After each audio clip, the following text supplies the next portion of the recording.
അച്ഛൻ എന്നോട് അങ്ങനെ പറഞ്ഞതുകൊണ്ടാ. അല്ലെങ്കിൽ അയാളെയും അയാളുടെ പൂജാ സാധനങ്ങളും എടുത്ത് ഞാൻ വെളിയിൽ കളഞ്ഞേനെ.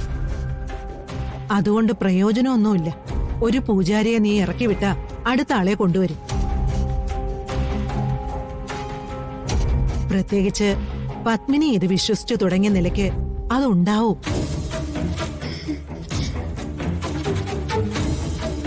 ഭ്രാന്താണ് എല്ലാവർക്കും. അല്ലാതെ രാധികയുടെ ദേഹത്ത് ദുരാത്മാവ് കയറിയെന്നും പറഞ്ഞ് പച്ചക്കള്ളം പറയാൻ എങ്ങനെ എല്ലാവർക്കും പറ്റുന്നത്? എന്റെ ശരീരത്തില് ദുരാത്മാവ് കയറേണ്ട ആവശ്യമൊന്നുമില്ല. അല്ലാതെ തന്നെ എല്ലാവരുടെയും ആഗ്രഹം എന്നെ ഇവിടെ നിന്ന് ഇറക്കി വിടണമെന്നാണല്ലോ. മക്കളെ, ഇതിലെന്തോ ചതിയുണ്ട്. ആ പൂജാരിയുടെ രീതി വച്ചിട്ട് ഈ ഒരു കാര്യം പറയാനായി വന്ന ഒരാളായിട്ടാ എനിക്ക് തോന്നുന്നേ.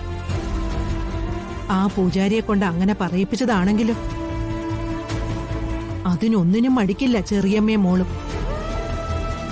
ആരാരെ കൊണ്ട് പറയിപ്പിച്ചതായാലും ശരി, ഇനിയിപ്പോ കണിമംഗലത്തിന്റെ ശാപം എങ്ങനെയെങ്കിലും തീർക്കണം എന്നല്ല എല്ലാരും ചിന്തിക്കും.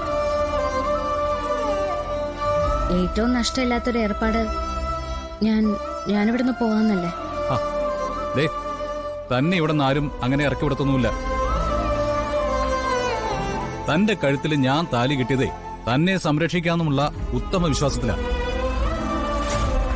മുത്തശ്ശി, ഇത് ചതിയാണെന്ന് 100% ഉറപ്പാ. വിട്ടുകൊടുക്കാൻ എന്തായാലും ഞാൻ തീരുമാനിച്ചിട്ടില്ല.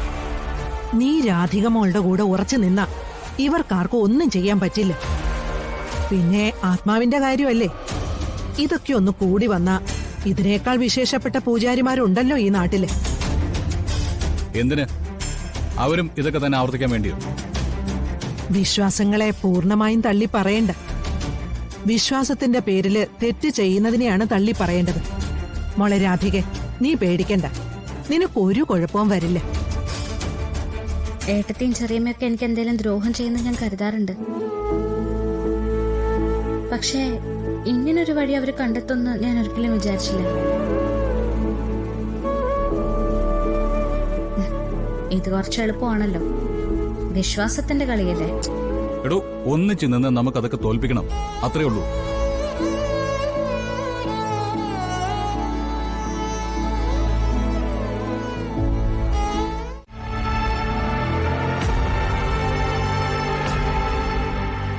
ഓരോന്ന് ആലോചിക്കുമ്പോ തല വെട്ടിപ്പൊളിയ.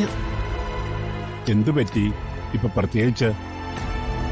പൂജാരി പറഞ്ഞ കാര്യങ്ങൾ ഓർത്തിട്ട് തന്നെയാ. ഞാനൊരു അഭിപ്രായം ചോദിക്കട്ടെ? എന്താ? രാധികയും കൊണ്ട് വരുൺ കുറച്ചുകാലം എവിടേക്കെങ്കിലും ഒന്ന് മാറി നിന്നാലോ? അതുകൊണ്ടെന്താ പ്രയോജനം? അല്ല, ഇവിടെയാണല്ലോ പ്രേതാത്മാവിന്റെ ഭീഷണി ഉള്ളത്. അത് വിചിത്രമായൊരാശയമാണല്ലോ. പൂജാരി പറഞ്ഞത് പ്രിയങ്കയുടെ ആത്മാവ് രാധികയുടെ ശരീരത്തിൽ പ്രവേശിച്ചു കഴിഞ്ഞു എന്നല്ലേ? അപ്പൊ പിന്നെ രാധികയും കൊണ്ട് വരുൺ എവിടെ ചെന്ന് നിന്നാലും അത് പ്രശ്നമല്ലേ? അതൊരു പ്രശ്നമാണ്. എങ്കിൽ പിന്നെ വരുൺ കുറച്ചുനാള് രാധികയെ ആറ്റുവാശ്ശേരി കൊണ്ടേ നിർത്തിയാലോ? പൂജകളും പരിഹാരങ്ങളും ഒക്കെ ചെയ്ത് ദോഷങ്ങൾ മാറ്റി ഓളെ ഇങ്ങോട്ട് കൊണ്ടുവരാം. പത്മിനി, ഞാൻ വിശ്വാസങ്ങൾക്കെതിരല്ല. പക്ഷേ ഇങ്ങനെ പേടിച്ചോടാനാണെങ്കിൽ എവിടെയെങ്കിലും ഒരു സ്ഥലത്ത് ഉറച്ചു നിൽക്കാനാവോ? ശത്രുക്കളൊക്കെ എല്ലാവർക്കും ഇല്ലേ? അവര് ചിലപ്പോ മന്ത്രവാദികളെ കാണുകയോ അവർക്കെതിരെ ചില ആഭിചാര കർമ്മങ്ങൾ നടത്തുകയോ ചെയ്യാം എന്ന് കരുതി നമ്മളാരും പുറത്തിറങ്ങാറില്ലേ? ജീവിക്കാറില്ലേ? അങ്ങനെയൊക്കെ പറഞ്ഞു തോൽപ്പിക്കാൻ എളുപ്പോ. പക്ഷേ എന്റെ ടെൻഷൻ മാറില്ല. ടെൻഷൻ പൊതുവെ അമ്മമാരുടെ കുത്തകയാണല്ലോ. അതിലെനിക്ക് പ്രത്യേകിച്ച് അത്ഭുതമൊന്നുമില്ല. വിവാഹം കഴിഞ്ഞിട്ട് വളരെ കുറച്ച് ദിവസമേ ആയിട്ടുള്ളൂ. അതിനിടയിൽ അവരെ വേർപിരിക്കുക, മാറ്റി നിർത്തുക എന്നൊക്കെ പറഞ്ഞാൽ എനിക്കെന്തോ അത് നല്ല കാര്യമായിട്ട് തോന്നുന്നില്ല. പരമേശ്വരേട്ടൻ ഇതിനെ സമ്മതിക്കണം. അവരുടെ രണ്ടുപേരുടെ നന്മയ്ക്ക് വേണ്ടിയല്ലേ നമ്മൾ പറയുന്നേ. ഞാൻ പോയി വരുണിനെ വിളിച്ചോണ്ട് വരാം. പക്ഷേ വിശ്വാസങ്ങള് വിശ്വാസം വിശ്വാസം വിശ്വാസം എന്ത് നല്ല കാര്യത്തിനെയും തോൽപ്പിക്കാനായിട്ട് വിശ്വാസത്തിനെ അങ്ങ് കൂട്ടുപിടിക്കും.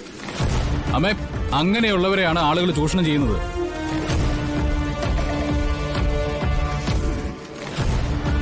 അച്ഛനെങ്കിലൊന്നും പ്രാക്ടിക്കലായിട്ട് ചിന്തിക്കുമെന്നാണ് ഞാൻ കരുതിയത്.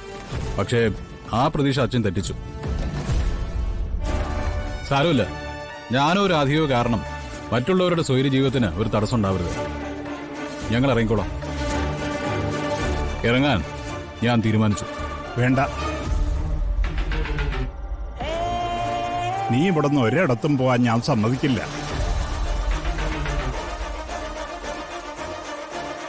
ഒരു തളർച്ച തോന്നുമ്പോ എനിക്കൊരാശ്രയമായിട്ട് നീ മാത്രമേ ഉള്ളൂ.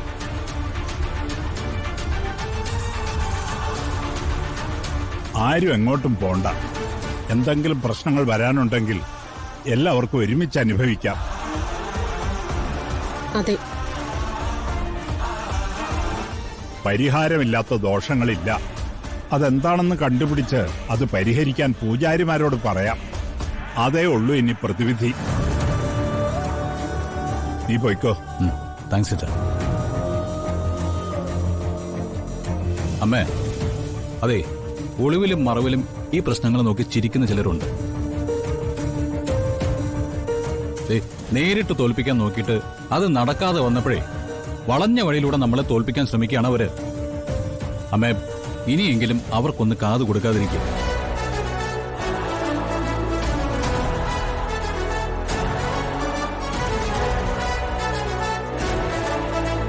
വാശിയ, എല്ലാത്തിനും വാശിയ.